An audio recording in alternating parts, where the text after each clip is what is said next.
NEET UG 2026 paper leak मामले में CBI ने बिहार, उत्तर प्रदेश और राजस्थान सहित कई राज्यों में छापेमारी करते हुए कई संदिग्धों से पूछताछ शुरू कर दी है।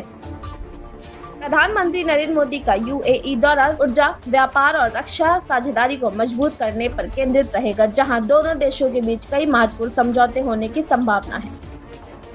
उत्तर प्रदेश के कई जिलों में तेज आंधी, बारिश और बिजली गिरने से लगभग 90 लोगों की मौत हुई, जबकि सैकड़ों घरों और बिजली सेवाओं को नुकसान पहुंचा। केंद्र सरकार ने घरेलू उपलब्धता और कीमतों को स्थिर रखने के उद्देश्य से चीनी निर्यात पर लगा प्रतिबंध सितंबर 2026 तक बढ़ाने का फैसला लिया। एनआईए ने रेड फोर्ट ब्लास्टर साजिश मामले में नई चार्जशीट दाखिल करते हुए कई आरोपियों और आतंकी संगठनों के बीच संबंध का खुलासा किया। ब्रिक्स देशों की बैठक में भारत ने वैश्विक आर्थिक स्थिरता, व्यापार सहयोग और बहुपक्षीय साझेदारी को मजबूत करने पर जोर देते हुए वे सदस्य देशों के एकजुट रहने की अपील की। कांग्रेस पार्टी ने केरल विधानसभा चुनाव में जीत के बाद वरिष्ठ नेता वी.डी. सतीशन को राज्य का नया मुख्यमंत्री घोषित करने का आधिकारिक फैसला लिया।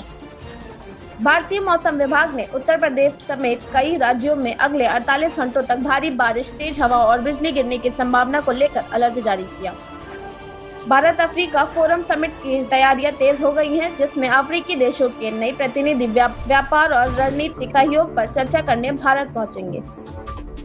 असम सरकार 26 मई को विधानसभा सत्र के दौरान समान नागरिक संहिता बिल पेश करने की तैयारी कर रही है, जिस पर राजनीतिक बहस तेज हो गई है।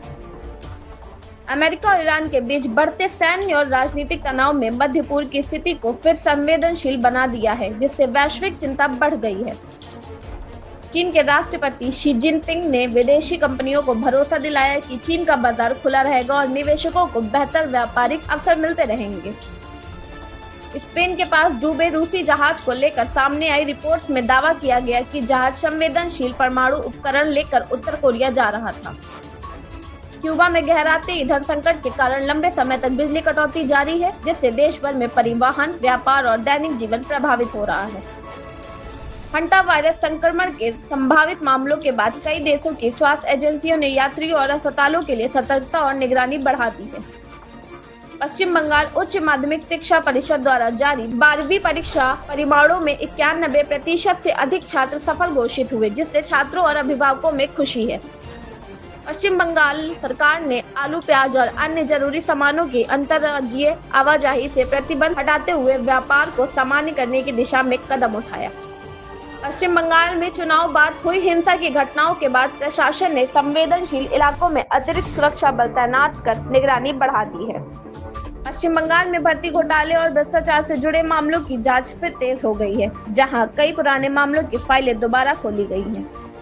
पश्चिम बंगाल विधानसभा चुनाव के बाद राज्य की राजनीतिक में नए समीकरण बनते दिखाई दे रहे हैं, जहां सभी प्रमुख दल नई रणनीति तैयार करने में जुटे हैं।